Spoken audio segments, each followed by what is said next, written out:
मैं हूं स्निग्धा कश्यप और आप देख रहे हैं रेयर इन्फो। चलिए शुरू करते हैं आज के इतिहास का सफर। मायावती वो शख्सियत जो भारत की पहली दलित महिला मुख्यमंत्री कहलाई, साथ ही 3 बार मुख्यमंत्री रहते हुए यूपी की राजनीतिक बागडोर को संभाला। एक सामान्य दलित परिवार से उठकर बहुजन समाज पार्टी की सुप्रीमो और फिर यूपी की मुख्यमंत्री बनने तक का उनका सफर इतना भी आसान नहीं रहा। 3 जून 1993 को बीजेपी बीएसपी गठबंधन के तहत वो पहली बार यूपी की मुख्यमंत्री बनी, लेकिन इसके एक दिन पहले यानी 2 जून 1993 को मायावती के साथ कुछ ऐसा घटा कि उनकी वेशभूषा और परिधान संबंधी उनकी पसंद एक दायरे में सिमट कर रह गई। यूपी की जनता जिन्हें प्रेम एवं आदर से भुआ जी और बहन जी कहकर बुलाती है, आज हम जानेंगे उन्हीं की शुरुआती राजनीतिक जीवन से जुड़ी उस घटना को जिसके बाद मायावती ने हमेशा के लिए साड़ी पहनना छोड़ दिया था। साल 1993। उस समय आज का उत्तराखंड उत्तर प्रदेश का ही हिस्सा हुआ करता था और कुल सीटें थीं 422। चुनाव में बीजेपी को सत्ता से बाहर करने के लिए समाजवादी पार्टी यानी सपा के प्रमुख मुलायम सिंह यादव और बहुजन समाज पार्टी यानी बीएसपी की सुप्रीमो मायावती ने गठजोड़ किया था। मुलायम 256 सीट पर लड़े और बीएसपी को 164 सीटें दी गई। चुनाव में सपा और बसपा गठबंधन जीता। सपा को 109 और बसपा को 67 सीटों पर जीत मिली और बसपा के समर्थन से सपा प्रमुख मुलायम सिंह यादव मुख्यमंत्री बने। लेकिन जैसा कि हम जानते हैं, राजनीति में कोई किसी का स्थायी सगा नहीं होता। यूपी की राजनीति में भी मौसम ने अपना रुख बदला और 2 जून 1995 को बसपा ने सरकार से समर्थन वापस ले लिया और समर्थन वापसी की घोषणा कर दी। इस वजह से मुलायम सिंह की सरकार अल्पमत में आ गई। सरकार को बचाने के लिए प्रयास और प्रपंच किए जाने लगे। ऐसे में अंत में जब बात नहीं बनी तो बौखलाए मुलायम सिंह यादव ने कुछ ऐसा किया जिससे यूपी की राजनीतिक इतिहास में एक शर्मनाक काला अध्याय जुड़ गया। समर्थन वापसी की सूचना से आग बबूला हुए सपा सुप्रीमो मुलायम सिंह यादव ने अपने समर्थकों को एक टास्क दिया कि कुछ बीएसपी विधायकों को समझाकर या धमकाकर अपनी तरफ यानी सपा में शामिल करना है। फिर क्या था, सपा समर्थकों ने उस काली करतूत को अंजाम दिया जिसने मायावती को झंझोर कर रख दिया। 2 जून 1995 मायावती अपने विधायकों के साथ लखनऊ के स्टेट गेस्ट हाउस के कमरा नंबर 1 में मीटिंग कर रही थी। तभी दोपहर के करीब 3 बजे मुलायम सिंह यादव के समर्थक लखनऊ के स्टेट गेस्ट हाउस पर पहुंच गए और मायावती पर हमला बोल दिया। उस दिन सपा के विधायकों और समर्थकों की उन्मादी भीड़ सबक सिखाने के नाम पर दलित नेता की आबरू पर हमला करने पर आमादा थी। किसी तरह मायावती ने अपने आप को कमरे में बंद कर पाने में सफलता हासिल की। बाहर से सपा विधायक और समर्थक दरवाजा तोड़ने के लिए लगातार दरवाजा पीटे जा रहे थे। इसी बीच अपनी जान पर खेलकर बीजेपी विधायक ब्रह्मदत्त द्विवेदी मौके पर पहुंचे और सपा विधायकों और समर्थकों को पीछे ढकेलने लगे। रोचक बात यह है कि ब्रह्मदत्त हथियारों से लैस मुलायम सिंह यादव के समर्थकों के साथ लाठी लेकर ही भिड़ गए थे। वे संघ के सेवक थे और उन्हें लाठी चलानी बखूबी आती थी। इस काले दिन ने एक नए रिश्ते को भी जन्म दिया और वो था भाई बहन का रिश्ता।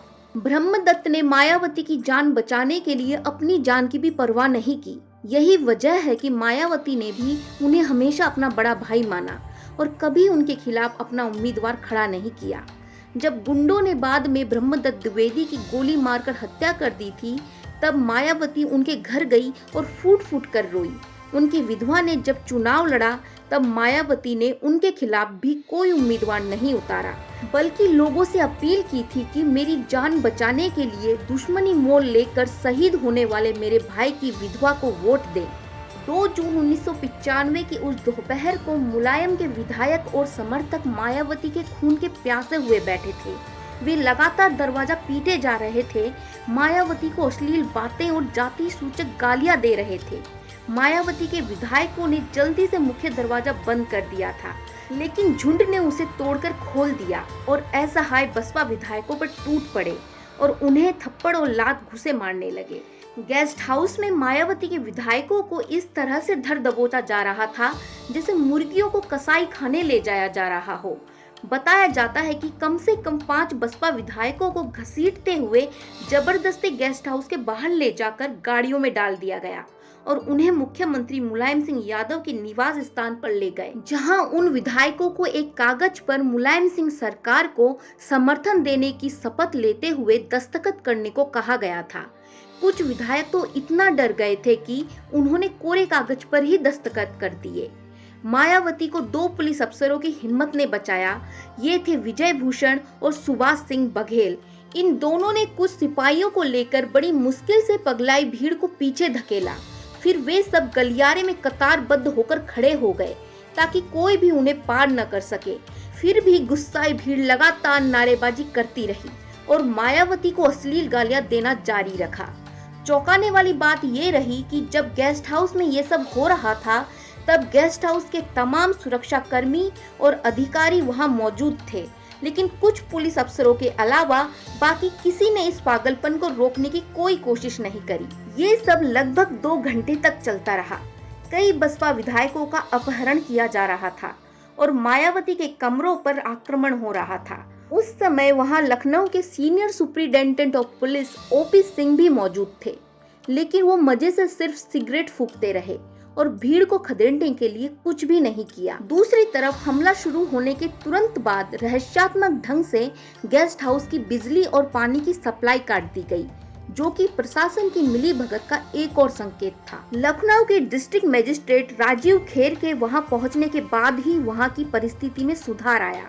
इस समय तक राज्यपाल तक भी घटना की खबर पहुंच चुकी थी, जिसके बाद एक्स्ट्रा फोर्सेस गेस्ट हाउस पर भेजी गई।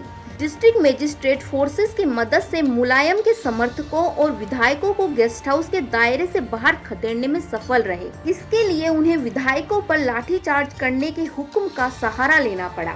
हालांकि मुख्यमंत्री मुलायम सिंह यादव ने अपने विधायकों के खिलाफ कोई एक्शन न लेने का स्पष्ट आदेश डिप्टी मजिस्ट्रेट राजीव खेर को दिया था, लेकिन राजीव खेर ने मुलायम सिंह यादव के आदेशों को नहीं माना और अपनी ड्यूटी को प्राथमिकता दी। सारी परिस्थितियों के नियंत्रण में आने के बाद जिला मजिस्ट्रेट और उनके साथी पुलिस कर्मियों ने मायावती को कमरे से बाहर आने का अनुरोध किया, लेकिन मायावती इतना ज्यादा घबराई हुई थी कि उन्होंने दरवाजा ही नहीं खोला। वे इतना आतंकित थी कि उन्हें अफसरों की बात पर यकीन ही नहीं हो रहा था कि खतरा सच में टल गया है।